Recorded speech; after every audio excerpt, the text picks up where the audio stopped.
Mga kapeso Pinoy, narito na ang pinaka-latest na dividend rate ng Pag-ibig MP2 Savings, 7.12%. Magkano kaya ang kikitain natin after 5 years kung maghuhulog tayo ng 1,000 peso monthly?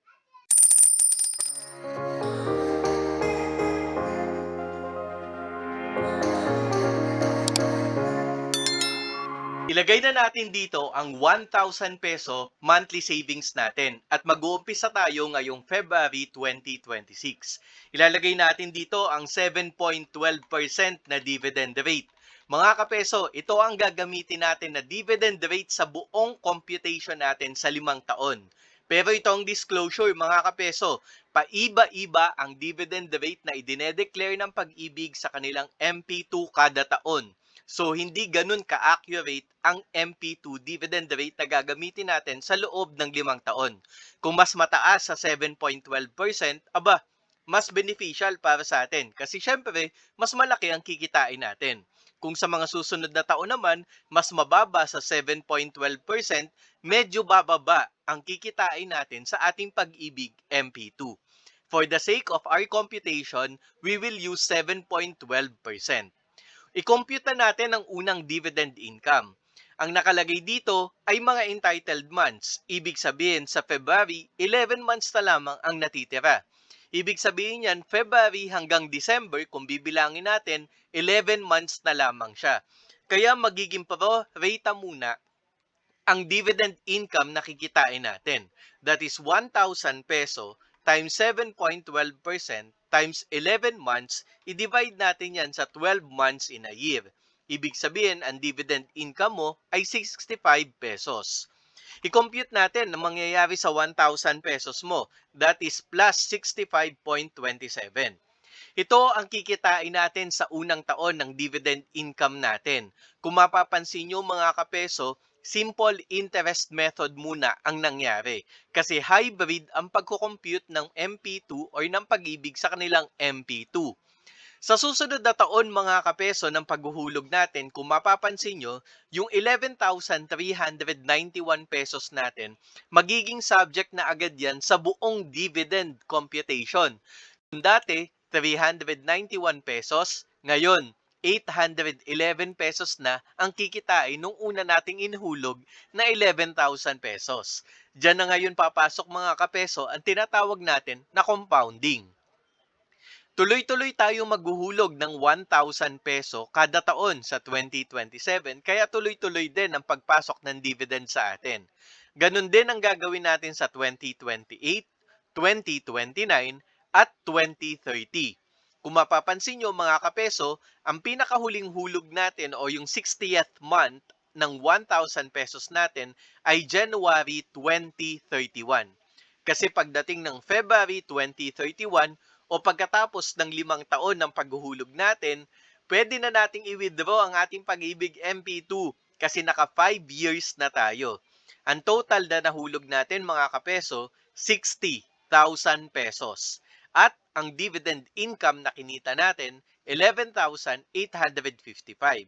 Kaya ang total na mawi-withdraw natin ay 71,855.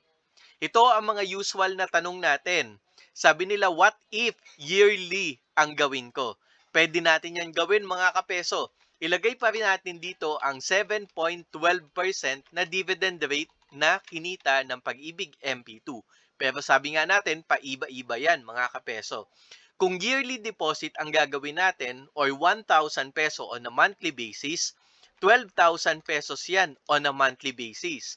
So, ganun ang gagawin natin. Pero dapat maghuhulog ka na ngayong February tapos sa mga susunod na taon, tuwing January ka naman maghuhulog. Ganun din mga kapeso, 60,000 ang total na nahulog natin.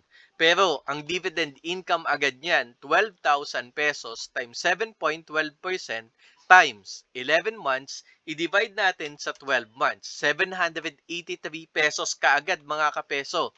Kaya ang mangyayari sa 12,000 mo, madadagdagan ng 783 pesos. Kung mapapansin nyo mga kapeso, 14,444 ang total na kinita natin. compare sa magiging monthly na hulog 11,855 pesos lamang. Ang nangyayari kasi, mas kumikita agad yung 12,000 pesos natin kumpara sa unang 1,000 pesos. Kaya mas malaki talaga ang dividend.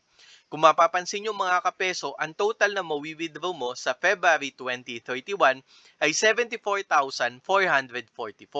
Kumpara natin sa monthly na 71,855. Sabi nung iba dyan, ano kaya kung igawin natin na one-time payment lamang?